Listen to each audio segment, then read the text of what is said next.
නමෝ තස්ස භගවතු අරහතු සම්මා සම්බුද්දස්ස නමෝ තස්ස භගවතු අරහතු සම්මා සම්බුද්දස්ස නමෝ තස්ස භගවතු අරහතු සම්මා සම්බුද්දස්ස කිංචි භික්ඛවේ සංකාරේ වදේත සංකතං අபிසංකරොන්ති තිකෝ භික්ඛවේ තස්මා සංකරෝති උච්චන්ති කිංචි සංකතං අபிසංකරොන්ති රූපං රූපත්තාය සංකතං අபிසංකරොන්ති වේදනං වේදනත්තාය සංකතං අபிසංකරොන්ති සංඤං සංඤත්තාය සංකතං අபிසංකරොන්ති සංකාරේ සංකාරත්තාය සංකතං අபிසංකරොන්ති විඤ්ඤාණං විඤ්ඤාණත්තාය සංකතං අபிසංකරොන්ති සංකතං අபிසංකරොන්ති තිකෝ භික්ඛවේ තස්මා සංකාරෝති උච්චති. බණහඬ සූදානම් වෙන සත්පුරුෂ පින්වත්නි, මේ ඇත්තන්ට අද ධර්ම දේශනා සඳහා මාතෘකා කරන්නට යෙදුනේ සංයුත්ත නිකායේ කජ්ජනීය වර්ගයට අයිති කජ්ජනීය සූත්‍රය ඇසුරු කරගෙන. බුදුරජාණන් වහන්සේ මේ දේශනා කරන දේශනාව මේ කජ්ජනීය සූත්‍රය ටිකක් දිග සූත්‍රයක්. නමුත් අපිට මේ වේලාවේ හැටියට මේ දිග සූත්‍රයේ සම්පූර්ණයෙන්ම දේශනා කරන්නට අවස්ථාවක් ලැබෙන්නේ නැහැ. ඒ සඳහා අපි කොටසක් මේ සූත්‍රයෙන් මේ දේශනාව සඳහා තෝරගත්තා. සංඛාර කියන කොටස තෝරගත්තේ මේ දේශනාව සඳහා. පින්වත්නි, බුදුරජාණන් වහන්සේගේ ධර්මය අවබෝධ කරගන්නට අපි හුදකලා විය යුතුයි. ඒ හුදකලාවෙන් තෝන කියලා කියනකොටම කෙනෙක් කුට හිතට නැගෙන්නේ අර බාහිර පිරිසගෙන් අයින් වෙලා එක්කෝ වනගත වෙලා එහෙම නැත්නම් රුක්ෂ මූලගත වෙලා ශුන්‍යාගාරගත වෙලා වාසය කිරීමේ කියන අදහස තමයි එකවර කෙනෙකුට හිතට නැගෙන්නේ. නමුත් එක්තරා අවස්ථාවක ස්වාමින් වහන්සේලා බුදුරජාණන් වහන්සේගෙන් ප්‍රශ්න කර සිටියා, ස්වාමීනි, ওই වනගත වෙන හුදකලාව ජීවත් වෙන්න ඕනේ කියන පිරිස ඒක විහාරී පිරිසක්ද? එහෙම නැත්නම් හුදකලා පිරිසක්ද සත්‍ය වශයෙන්ම? එතකොට බුදුරජාණන් වහන්සේ දේශනා කළා, මහණෙනි, ඒ බාහිර පරිසරය ගත්ත ප්‍රමාණයකින්ම පිරිස කෙරෙන් අයින් වුණු ප්‍රමාණයකින්ම නිදහස් පරිසරයකට ගිය ප්‍රමාණයකින්ම මේ තථාගත ශාසනය තුල හුදකලාව පණවන්නේ නැතය. හුදකලාවේ කියලා බුදුහාමුදුරුවෝ පෙන්වන්නේ, මහණෙනි, ඒ පිරිස කෙලෙස් එක්ක ජීවත් වෙන තාක් කල්ම ඒක විහාරී පිරිසක් වන්නේ නැති, හුදකලා පිරිසක් වන්නේ නැති. ඒ ඒක විහාරී පිරිසක් වෙන්න ඕන නම් අපේ ජීවිතේ ක්‍රමක්‍රමයෙන් පින්වත්නි කෙලෙස් වලින් හිත නිදහස් කරගන්න ඕන. එතකොට පේනවා බුද්ධ දේශනාව තුල හුදකලාව එහෙම නැත්නම් ඒක විහාරීව වාසය කරනවා කියලා ඉඳුරාම පෙන්වන්නේ කෙලෙස් වලින් නිදහස් වෙලා ජීවත් වීම. කෙලෙස් එක්ක ජීවත් වෙන කෙනා පිරිස කෙරෙන් ඈත් වුණු ප්‍රමාණයකින් මේ ශාසන ප්‍රතිපදාව අනුව පින්වත්නි හුදකලාවෙන්ට අමාරුයි. නමුත් වැඩි දෙනෙක් මේ ගැන තේරුම් නොගන්න නිසා හැම විටම උත්සාහ කරන්නේ පවුල උදවියගෙන් වෙන් වෙලා ජීවත් වෙන්න, එහෙම නැත්නම් සමාජෙන් අයින් වෙලා ජීවත් වෙන්න. ඒකෙත් යම්කිසි අපිට මේ කෙලෙස් වලින් නිදහස් වෙන්න උපකාරයක් වෙන්න පුළුවන්. නමුත් පින්වත්නි අපි තේරුම් ගන්න ඕන ගිහි ජීවිතයක් ගත කරන, විශේෂයෙන් ගිහි ජීවිතයක් ගත කරන පිරිස පවුලේ අඹදරුවන්, දූ දරුවන්, පවුලේ අනිකුත් සමාජිකයන් එක්කලා තමයි අපිට ජීවිතේ ජීවත් වෙන්න සිද්ධ වෙන්නේ. ඒ නිසා අපිට ඒ අය අත්හැරලා වෙනම ජීවිතයක් සොයනවට වඩා අපි තේරුම් ගත යුතුයි ආධ්‍යාත්මිකව කොහොමද මේ හුදකලා බව ලබා ගන්න කියලා. අනිත් පැත්තෙන් තේරුම් ගන්න ඕන ආධ්‍යාත්මිකව අපි හුදකලා බව ලබා ගත්තත් කිසිවිටකවත් අපේ යුතුයකම් වගකීම් පවුලේ සමාජිකයෙක් හැටියට අමතක කරන්නට අපිට අවස්ථාවක් ලැබෙන්නේ නැහැ. එහෙම අමතක වුණොත් පින්වත්නි එතන ගැටුමක්, ප්‍රශ්නයක් ඇති වෙන්න ඒකාන්තකටම තිබෙනවා.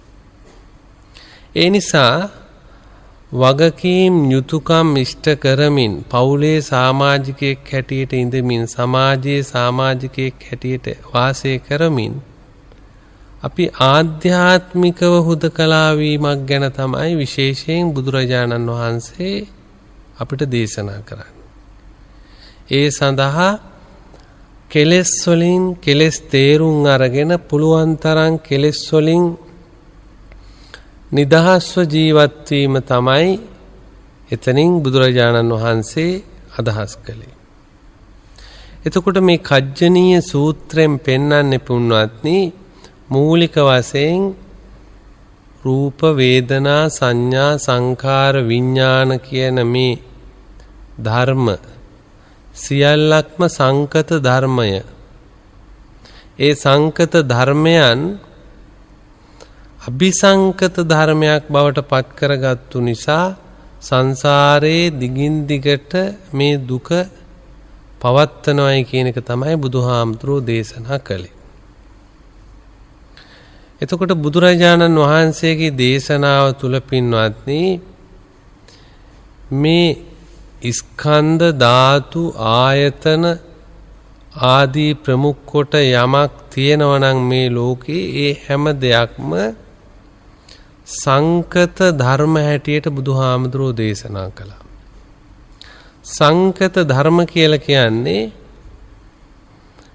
හේතුන්ගෙන් හටගත්ත දේවල් කියන එක. ඒ සංකත ධර්මයන්ට ආවේනික ලක්ෂණයක් තිබෙනවා. ඒක කවුරුවත් විසින් සිද්ධ කරන දෙයක් නෙවෙයි.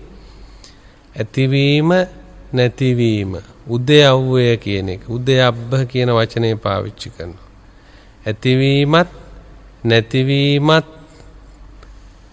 ඒ සංකත ධර්මයන්ගේ මූලික ලක්ෂණය.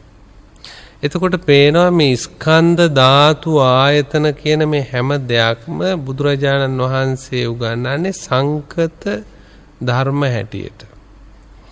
ඒ සංකත ධර්මයන් පින්වත්නි අපි අபிසංකත ධර්මයට අபிසංස්කරණය කරනවා.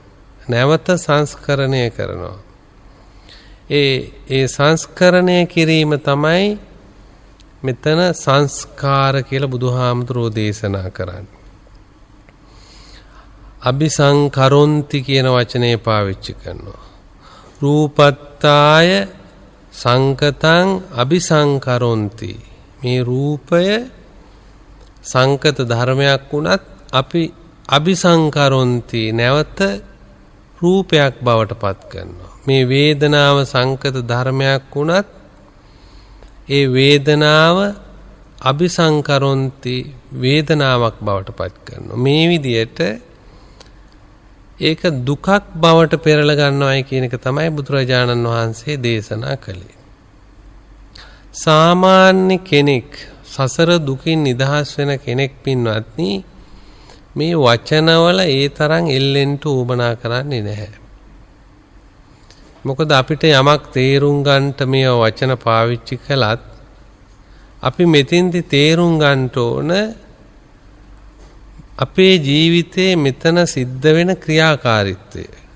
ඒ ක්‍රියාකාරීත්වය තේරුම් ගත්තොත් අපිට පුළුවන්කම තියෙනවා කෙලෙස් අවබෝධ කරගෙන කෙලෙස් නතර කරලා අර බුදුහාමුදුරෝ පෙන්නු හුදකලා ජීවිතයක් පටන් ගන්න. සැනසිලිදායක ජීවිතයක් පටන් ගන්න. එතකොට බේනවා අපි නිරන්තරයෙන්ම ඇහෙන් කනෙන් නාසයෙන් දිවෙන් ශරීරයෙන් මනෙන් කියන මේ ආයතන වලින් පින්වත්නි රූප ශබ්ද ගන්ධ රස ස්පර්ශ ධම්ම කියන මේ අරමුණු විශේෂෙහි ගමන් කිරීම නිසා නිරන්තරවම මේ සංස්කාර කියන දේ ඇති වෙනවා. ඒ සංස්කාර කියලා කියන්නේ කිසියම් චෛතසික විශේෂයක්. හිතේ පහළ වෙන චෛතසික වර්ගයකට තමයි සංස්කාර කියලා කියන්නේ. එතකොට අරමුණත් එක්ක හිතේ වෙනස් වීම උඩ ඇති වෙන දේ තමයි සංස්කාර කියලා කියන්නේ. අරමුණත් එක්ක හිතේ ඇති වෙන වෙනස් වීමට තමයි බුදුහාමුදුරුවෝ සංස්කාර කියලා කියන්නේ. ඒ සංස්කාර නිරන්තරවම පින්වත්නි සිද්ධ වෙනවා. අපි ජීවත් වෙන තාක් කල්ම අපි තද නින්දකට ගිය අවස්ථාව ඇරුණුකොට හැම මොහොතකම මේ ක්‍රියාව සිද්ධ වෙනවා හැමතිස්සෙම. අරමුණත් එක්ක හිතේ වෙනස් වීමක් ඇති වෙනවා. ඒ හිතේ වෙනස් වීම තමයි සංස්කාර කියලා කියන්නේ. ඒ හිතේ වෙනස් වෙවි පවත්වන චෛතසික වලට අපි සංස්කාර කියලා කියනවා. එතකොට මේ සංස්කාර බුදුහාමුදුරෝ දේශනා කරනවා අපි නොයෙකුත් ආකාරයෙන් නම් වශයෙන් ඒව ප්‍රකාශ කරනවා කාය සංකාර වචී සංකාර මනෝ සංකාර කය පදනම් කරගෙන වචනය පදනම් කරගෙන සිත පදනම් කරගෙන මේ සංස්කාර ඇති වෙනවා කියලා. එහෙම නැත්නම් මේ කර්ම කියන එකයි මේ සිද්ධ වෙන්නේ. සංස්කාර කියන්නේ කර්ම ඇති වෙනවා. එතකොට මේ කර්ම නිරන්තරවම අපිට ඇති වෙනව නම් පින්වත්නි නිරන්තරවම මේ කර්මය කියන එක උපදවනවා. ඒ කර්මය උපදවන විතරක් නෙවෙයි ඒ කර්මය දායාද කොට අපි වාසය කරනවා. ඒ කර්මය විසින්ම අපිට ප්‍රවෘත්ති විපාක ප්‍රතිසන්දි විපාක කියන දෙකම ලබා දෙනවා. ප්‍රවෘත්ති විපාක කියලා කියන්නේ යමක් සිද්ධ කරාම ඒකට ලැබෙන අනුරූප විපාක. යහපත් දේවල් සිද්ධ කළොත් ඒ යහපත් විපාක අපිට අනුරූප වශයෙන් ලැබෙනවා. නරක දේවල් කරොත් අනුරූප වශයෙන් නරක විපාක ලැබෙනවා. ප්‍රතිසන්දි විපාක කියලා කියන්නේ මේ ජීවිතය අවසන් වෙනකොට කර්මයක් ආයුෂත් ඉක්මුණාට පස්සේ චුද්ධෝ අපේත විඥානෝ මේ හිත අයින් වෙලා නැවත පුනර්භවයක් ලබා දෙන తත්වය තමයි ප්‍රතිසන්දි විපාකය කියලා කියන්නේ. ඒ ප්‍රතිසන්දි විපාකයේදීත් පින්වත්නි මේ හිත විතරක් දෙමෙයි මෙතනින් නික්ම යන්නේ රූපයත් වේදනාවත් සංඥාවත් සංකාරත් කියන මේ හතර පදනම් කරගත්තු විඥානයක් තමයි ප්‍රතිසන්දි ලබා දෙන විඥානයේ හැටියට බුදුහාමුදුරෝ දේශනා කළේ. විඥානය කිසිවිටකවත් උදකලාව ගමන් කරන දෙයක් හැටියට දේශනාවේ සඳහන් කළා නැහැ. එතකොට අපිට මේ සූත්‍රයෙන් වැඩියෙන්ම මතු කරගන්න ඕන කාරණය පින්වත්නි මේ සංස්කාරවලට පදනම තමයි අවිද්‍යාව. අවිද්‍යාවේ සම්බන්ධයක් ඇතුව තමයි මේ සංස්කාර කියනව ඇති වෙන්නේ. අපි සංස්කාර වලට අර කාය සංකාර, වචී සංකාර, මනෝ සංකාර ඒ විදිහනුත් ප්‍රකාශ කරන ගාම්ම අර පින්පව් වශයෙන්ුත් අපි හඳුන්වන පුඤ්ඤාභි සංකාර, පින් චෛතසික, පුණ්‍ය චෛතසික, අපුඤ්ඤාභි සංකාර, පාපී චෛතසික. ඊටත් එහාට පින්වත්නි කිසියම් හිතෙන්ම ගත්ත නිමිත්තක යම් කිසි සමාධියක් ගොඩ නැගුවොත්, ධානයක් ඉපදෙව්වොත් ඒකත් ලෞකිකයි. ඒ ලෞකික ධානය තුල ලබා ගන්න ආරම්මණයත් එක්ක ඇති වුණු චෛතසික වලට ආනෙන්ජාභි සංඛාර කියන වචනේ පාවිච්චි කරනවා. ඒ තුනමත් අර කාය සංඛාර, වචී සංඛාර, මනෝ සංඛාර කියන තුනත් මේ මොන විදියෙන් ගත්තත් අරමුණත් එක්ක හිතේ ඇති වෙන, හිතේ පහළ වෙන දේවල් වලට තමයි සංස්කාර කියලා කියන්නේ පින්වත්. එතකොට පේනවා අපි මිනිස්සෙක් හැටියට හරි, දෙවි කෙනෙක් හැටියට හරි, බ්‍රහ්මීක් හැටියට හරි යම් කිසි සැපක් ලබනවා නම් ඒ සැප ලබාගෙන තියෙන්නේ, ඒ සැප විඳින්නේ, ඒ සැප ලබන්නේ කෙලෙස් වලින් කියන එක අපි තේරුම් ගන්න ඕන. අන්න එතන තමයි ගැඹුර. බොහෝ ඇත්තන්ට මේක වැටහෙන්නේ නැහැ. මේ කෙලෙස් වලින් ලබන සැපතක් අපි මේ ලෞකිකව ලබන්නේ කියන අවබෝධය වැඩි දෙනෙකුට නැහැ. ඒ ඇයි එහෙම ප්‍රකාශ කළේ? කෙලෙස් කියන එක ටිකක් ගැඹුරු එකක්, ලොකු එකක්, විශාල එකක්. මේ සංසාරයේම වසාගෙන සිටින දේවල් වලට තමයි කෙලෙස් කියලා කිව්වේ. ලෝභ, දේශ, මෝහ පදනම් වෙච්ච අවිජ්ජා, දිට්ඨි, මාන ආදී දේවල් තමයි කෙලෙස් කියලා කියන්නේ. නමුත් පව් කියලා කිව්වහම අර කෙලෙස් ඇතුලේ තියෙන කොටසක් ඒක. පින් කියලා කිව්වහමත් කෙලෙස් ඇතුලේ තියෙන එකක්. දැන් ඒකට මෙතන සමීපම උදාහරණය තමයි අවිජ්ජා පච්චය සංඛාරා. පුඤ්ඤාභි සංඛාර වුණත් අවිද්‍යාව ප්‍රත්‍ය කරගෙන පහළ වෙන නිසා තමයි ඒක අර පින් නිසා පින්වත්නි ප්‍රවෘත්ති විපාක අපිට සුගතිගාමී ජීවිතේකුත්, ඒ සුගතිගාමී ජීවිතයට උවමනා කරන නොයෙකුත් උපභෝග, පරිභෝග, සම්පත් ආදී දේවලුත් අපිට ලබා ගන්නට පුළුවන්කම ලැබුණා. නමුත් ඒවයින් අපි සැපක් විඳින මේ මනුස්ස ජීවිතයේ සම්බන්ධව අපිට ලැබිච්ච යාන වාහන, ඇඳුම් පැළඳුම්, චංචල නිශ්චල දීපල පිළිබඳ අපි විඳීමක් ලබනවා. ඒ ඔක්කොම එක කොටසක් පුණ්‍ය ශක්තියකින් ලැබිච්ච දේවල්. පුණ්‍ය ශක්තියක් නැතුව ඒව ලබා ගන්නට අමාරුයි. කොච්චර වීරිය සම්පන්න කටයුතු කළත් හරියට මැණික් නැති ඉඩමක මැණික් සොයනවා වගේ.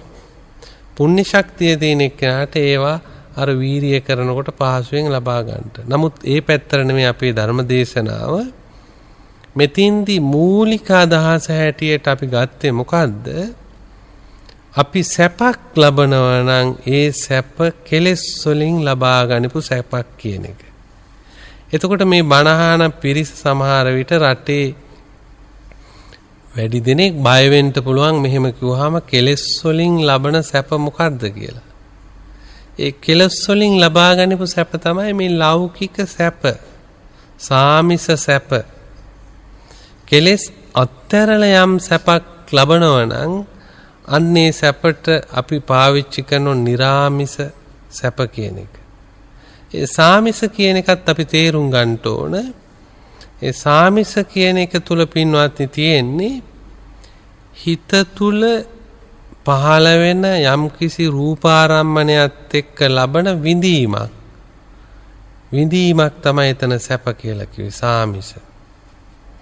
එතකොට පේනවා නිරාමිස කියන එක අර හිතේ ලබන විඳීමක් නෙමෙයි. අන්නේ නිරාමිස සුවය, නිරාමිස ශාන්තිය ළඟා කරගන්න තමයි අපි පුළුවන් තරම් කෙලෙස් වලින් අපේ ජීවිතේ අයින් කරගන්න පුළුවන්ද කියලා අපි කල්පනා කරා. එතකොට මෙතින්දි සඳහන් කළ බ්‍රහ්මීක් වශයෙන් සමහර විට නෙවෙයි බ්‍රහ්මාත්මේ යම්කි සැපක් ලබනවා නම් ඒකත් කෙලෙස් වලින් ලබාගත්. ඇයි? ආනෙඤ්ඤාපි සංඛාර. අපි හිතමු මෛත්‍රී සහගත මිත්තාසිත මිත්තා කරුණා මුදිතා උපේක්ඛා කියන 4 බ්‍රහ්ම විහාර සිතේ ඒකාග්‍රතාවයක් ඇති කරගෙන ලෞකික සමාධියක් ලබාගෙන ඒ ලෞකික සමාධිය ලබාගත් එක්කෙනා මරණයටපත් වුනහම බ්‍රහ්ම ලෝකූපගෝ හෝති. බුදුහාමුදුරෝ දේශනා කළ තියෙන බ්‍රහ්ම භව ලබනෝ. ඒ බ්‍රහ්ම භව ලබාගත්තේ එතෙන්ට ගිහිල්ලා නෙමෙයි. ඒ බ්‍රහ්මත්වය කියන එක මෙතින් ඉපදෙව්වා. ආනෙඤ්ඤාභි සංඛාරයක් හැටියට. ඒකත් ලෞකිකයි. ඒකත් හේතු ප්‍රත්‍යයෙන් හටගත් එකක්. ඒක හිතෙන්ම උපදවපු එකක්. ඒකත් වින්දනීය ආරම්මණයක් හැටියට එල්බගත් ආලම්මණයක් හැටියට තමයි බුදුහාමුදුරුවෝ පෙන්වුවේ. එතකොට පේනවා ඒ මෙත්තා කරුණා මුදිතා කියන බ්‍රහ්ම විහාර මෙතින්ද ඉපදෙව්වා. ඒකට උමනා කරන ඒ සමාධිය. ඒ සමාධිය තමයි අන්න ආගති කියලා කිව්වේ. ආගතියක්. ඒක ඇති කරගත්තා. අර ඒමක් හැටියට බුදුහාමුදුරුවෝ පෙන්වුවේ. එක්තරා දේශනාවකදී මම මේ ගැන දීර්ඝව විස්තර කරගෙන විස්තර කරන්නේ මේ වෙලාවේදී. ආගති කිව්වේ අර පැමිණීමක්. අර හිත චිත්ත සංතාණයට පැමිණීමක් වුණා. ආගතියක් වුණා. ගති චුති පටිසන්ධි. ගති කිව්වේ යෑමක්. යෑමක් හැටියට අර ගති කියලා පෙන්වුවේ අර මෙත්තා සමාධිය. ඒක තමයි යෑම. එතකොට මෙතනම හට අරගෙන ඇති වුණු දෙයක් නිසා එතෙන්ට ගිහිලා ලබාගත් දෙයක් නෙවෙයි බ්‍රහ්මත්වය. එතකොට ඒ සංකාරයත් අයිති වෙන්නේ අවිජ්ජාවටම නිසා ඒකත් කෙලෙස් වලින් ලබා ගන්නපු සැපක්. එතකොට දැන් මේ ඇත්තන්ට බොහොම පිරිසිදුව තේරෙන්න ඕන අර මේ මනුෂ්‍ය ජීවිතයේ ලබන යම් සැපක් පමණක් නෙවෙයි යාමේ තුසිතේ පරනිම්මිතාදී ෂඩ්විධ කාමස්වර්ගවල ලම් සැපක් ලබනවා නම් දිව්‍ය ලෝකාදී තැන්වල ඒ එපමණක් නෙවෙයි ලෞකික සමාධි මාර්ගෙන් ලබන යම් කිසි ධාන සුවකින් ලබන බ්‍රහ්මත්වයක් තියෙනවා නම් ඒකත් කෙලෙස් වලින් ලබා ගනිපු සැපතක්. එහෙනම් අපි තේරුම් ගන්න ඕන කාම ලෝක, රූප ලෝක, අරූප ලෝක කියන මේ ලෝකත්‍රය තුලම පින්වත්නි තියෙන සැප මොකද්ද? කෙලෙස් වලින් ලබාගත් සැපක්. අන්නේ කෙලෙස් වලින් ලබාගත් සැපක්ක කියන එක තමයි අපි තේරුම් ගන්න ඕන. ඒ නිසා තමයි බුදුරජාණන් වහන්සේ නිරන්තරවම මෙතන අවදීන් වාසය කරන්නටයි කියලා කිව්වේ.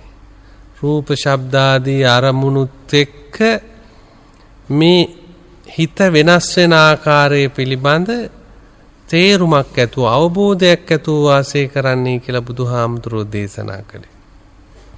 එතකොට එතනින් උපදවන මේ කෙලෙස් වලින් පින් හෝ වේවා පව් හෝ වේවා ආනෙන්ජාභි වේවා එතනින් පහල කරන දේ තමයි අපි සැප දුක එහෙම නැත්නම් වේදනා කියලා බාරගන්නේ. විඳීම.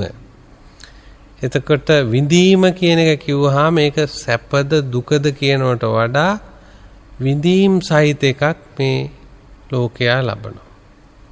එහෙනම් සංසාරය කියන එක සංසරණය කියන එක තියෙන්නේ මේ රූප ශබ්දාදී අරමුණුත් එක්ක මේ පහළ වෙන හිත තුල ඇති වෙන චෛතසික බලවේගයක්, චෛතසික ශක්තියක්, චෛතසික යුද්ධයක් තමයි සංසාරය කියලා කියන්නේ. එතකොට කෙනෙකුට සංසාරේ මොකද්ද?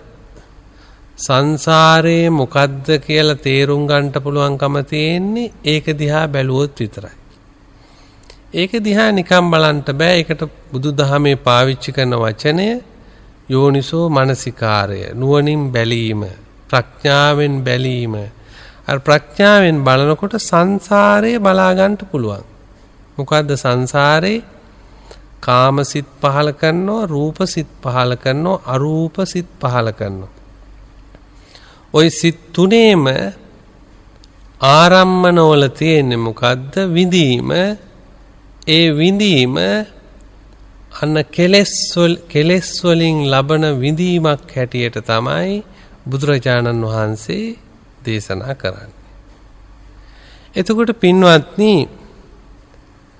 තමා තුළ මේ සිද්ධ වෙන මේ සංසරණය, එහෙම නැත්නම් සංසාරය, මේ සංසාරේ ඉන්න පිරිසක් හැටියට, එතකොට මිනිස්සුયો, දෙවියොත්, නරක තිරිසන් പ്രേත අසුර නිකාවල සත්වෝ පමණක් නෙවෙයි, මේ විශ්වයේ සත්‍යේ පුජ්‍යලේ කියලා යම් කිසි කෙනෙක් වාසය කරනවා නම් ඒ හැම කෙනෙක්ම මේ සංසාරය, මේ සංසරණය, මේ සිටිවිලි එක්ක ගත කරන එක තමයි බුදුහාමුදුරුවෝ සංසාරය කියලා දේශනා කළේ.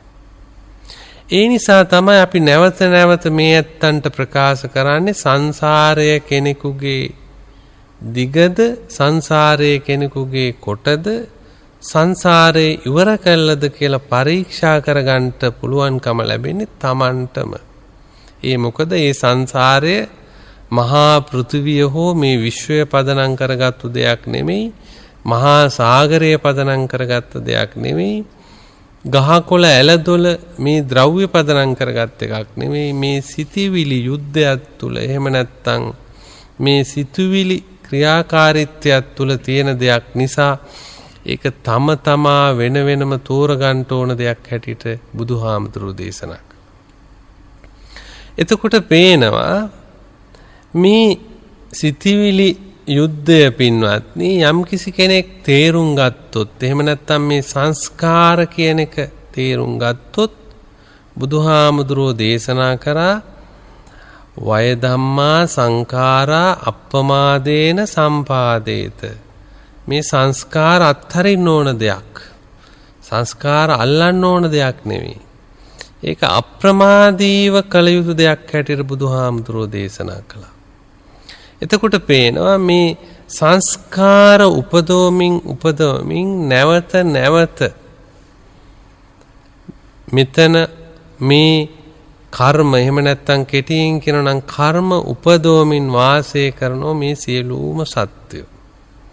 එතකොට අපිට ඒකට එක වචනයක් ඕනනම් පාවිච්චි කරන්න පුළුවන්. මේ ක්‍රියාව තුළ හැම කෙනෙක්ම ඉන්න නිසා, අර දෙවි කෙනෙක් වශයෙන් හරි, මිනිස්සෙක් වශයෙන් හරි, බ්‍රහ්මෙක් වශයෙන් හරි, මේ සියලුම සත්‍යෝ මෙතන ඉන්න නිසා බුදුරජාණන් වහන්සේ මෙතෙන්ට එක වචනයක් පාවිච්චි කරලා තියෙනවා, ක්ලේශ වට්ටය.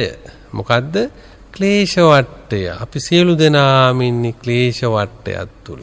කෙලෙස් වැළඳගත්ත, කෙලෙස් වලින් ආතුර වෙච්ච, කෙලෙස් වලින් ආවේශ වෙච්ච තැනක තමයි අපි වාසය කරන්නේ.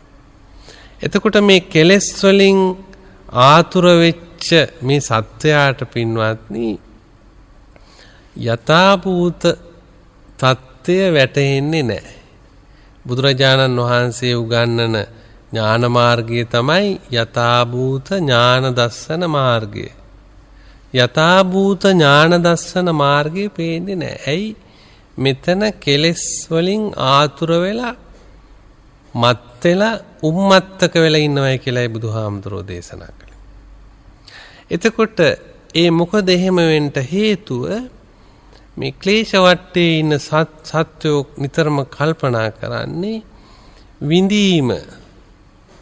විඳීම ගැන කල්පනා කරනෝ මිසක් ආදීනවේ ගැන කල්පනා කරන්නේ නැහැ.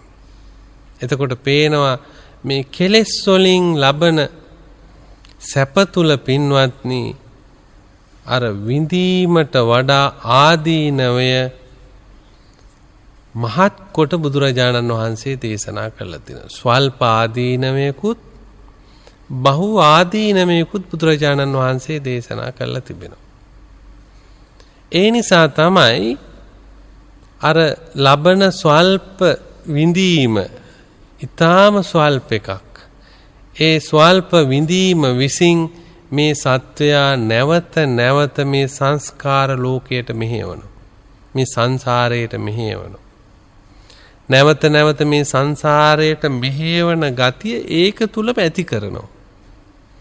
හරියට අර වැඩක් කරව ගන්නට ඕන වුණාම බූරුවෙකුගේ ඉස්සරහෙන් කරත් ඉස්සරහෙන් කැරට්ටලයක් බඳිනවා.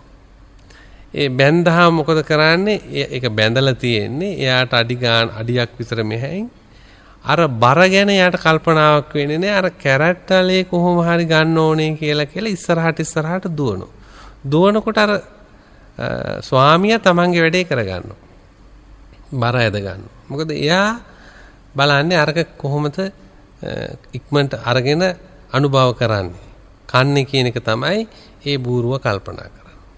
එතකොට පේනවා මේ ලෝක සත්වයා අර ස්වල්ප සැප නැමැති කැරට්ටලේ පස්සේ දුවනෝ මේ සංසාරේ බහු ආදීනමයක් ගැන තේරුම් ගන්නේ නැහැ. දුක ගැන තේරුම් ගන්නේ නැහැ. ඒ තේරුම් ගන්න නැති නිසා ආදීනමය අමතක කළා ආස්වාදය ගැන විතරක් සලකනවා. ඒකට බුදුහාමුදුරෝ දේශනා කරනවා ඥානවන්ත මිනිසෙක් විසින් ආස්වාදයේ පමණක් නෙමෙයි ආදීනමයත් සිහියට අරගෙන තමයි ආස්වාදයේ වෙනමත් ආදීනව වෙනමත් බුදුහාමුදුරෝ පෙන්වන්නේ. ඒ දෙකම එකට තියෙන බව උන්වහන්සේ දේශනා කරනවා.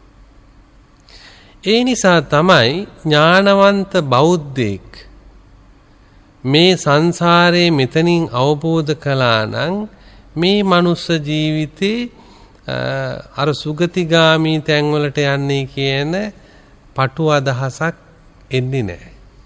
ඒ ඇත්තන්ට ඕනකම තියෙන මේ ක්ලේශ වටෙන් අයින් වෙන්න. එහෙම නැත්නම් සංසාරයෙන් නිදහස් වෙන්න. ඒ සංසාරයෙන් නිදහස් වෙන්න තියෙන හොඳම තැන මේ මනුස්ස ජීවිතය. මොකද අර ආනෙන්ජාබි සංඛාර කියන යම්කිසි විඳීම් මාත්‍රයක් ලබා ගත්තොත් එතනත් ඒක වැහිලා යනවා. දෙවියෙක් වශයෙන් ගත්තත් එතන වැහිලා යනවා.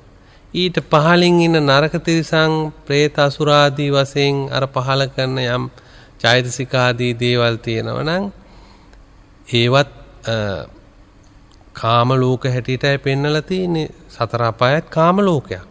ඒවත් අර සංසාර චෛතසික යුද්ධය තුල ඉන්නවා. එතකොට ඒ පැත්තෙන් බලනකොට පින්වත්නි ඒ එකකවත් සැනසීමක් ලබා ගන්නට කෙනෙකුට පුළුවන් කමක් ඇත්තේ නැහැ. ඒවයි හැම එකක්ම తాවකාලික දෙයක් කියන එක අවබෝධ වෙනවා. එතකොට මිනිස්සෙක් හැටියට ඒ මිනිස්යාට බොහෝම පහසුවෙන් මේක අවබෝධ කරගන්න පුළුවන්. මේක දකින්න පුළුවන්. දැකලා අවබෝධ කළා Taman මේ සඳහා යමක් කළ යුතුයි කියන අවබෝධයට එන්න පුළුවන්. එතකොට දැන් මේ ඇත්තන්ට පුංචි කාරණා කීපයක් ප්‍රකාශ කළේ. ඊටාදික සූත්‍රයක්නේ. මේ ලෝකේ හැම දෙයක්ම සංකතයි. හේතු ප්‍රත්‍යයෙන් හටගත්ත දේවල්. ඒ හේතු ප්‍රත්‍යයෙන් හටගත්ත දේවල් මේ පුතුජන මනසට වැටහෙන්නේ නැති නිසා ඒවා අපි නැවත අபிසංකරොන්ති. අපි නැවත අපිට ගැලපෙන විදියට නිට්ටයයි සුඛයි ආත්මයි මේක මගේ ආදී වශයෙන් සංස්කරණය කරනවා. ඒ සංස්කරණය කරන්නේ කොහොමද? රූප ශබ්ද ආදී අරමුණුත් එක්ක මේ හිතේ වෙනස් වීම තමයි ඒ සංස්කරණයේ හැටියට බුදුහාමුදුරුවෝ පෙන්වන්නේ. ඒ සංස්කරණයේදී සිද්ධ වෙන චෛතසික ශක්තිය අර පිම්පව් වශයෙන් ආනෙන්ජාබි වශයෙන් පවතිනෝ ඒ හැම එකක්ම කෙලෙස් නිසා හටගත්ත දේවල්. ඒ නිසා ඒ චෛතසික බලවේගයකින් යම්කිසි සැපතක් කවුරු හරි ලබා ගන්නව නම් ඒ සියලුම සැපත පින්වත්නි බුදුහාමුදුරන්ගේ දේශනාවට අනුව කෙලෙස් වලින් ලබාගත්තු සැපතක් හැටියට සඳහන් කළා. එතකොට දැන් අර කෙලෙස් කියන ඒවා අපිට එකවර නොපෙනෙන දේවල්. දැන් අවිද්‍යාව කියන එක අපිට පේන්නේ නැහැ. දැන් යම් කිසි දෙයක් ඒ අඳුරක ඉන්න කෙනෙකුට අපි ඒ කිසිම දෙයක් මේ ඉන්ද්‍රිය ඥාණයෙන් දැක ගන්නට පුළුවන් කමක් නැහැ. ඒ වගේ මේ ක්ලේශ වට්ටයට ආවේශ වෙච්ච එහෙම නැත්නම් මේ සංස්කාර යුද්ධය තුල විඳීම පමණක් සලකාගෙන මේ හසුරවන தත්ත්වයේ උඩ ඒ කිසි කෙනෙකුට පින්වත්නි අර අඳුරු කාමරයක අඳුරු ගුහාවක ඉන්න වගේ අවිද්‍යාවෙන් වැහිච්ච නිසා කිසිවක යථාභූත තත්ත්වයක් පේන්නේ නැහැ. ඒ නිසා බුදුරජාණන් වහන්සේ පෙන්නනවා මේ යථාභූත තත්ත්වය අවබෝධ කරගන්න ඕන නම් මේ ඉන්ද්‍රිය පහ පිළිබඳ මන සහිත මේ ආයතන 6 පිළිබඳ වගකීමක් ඇතුව අපි ජීවත් වෙන්න ඕන.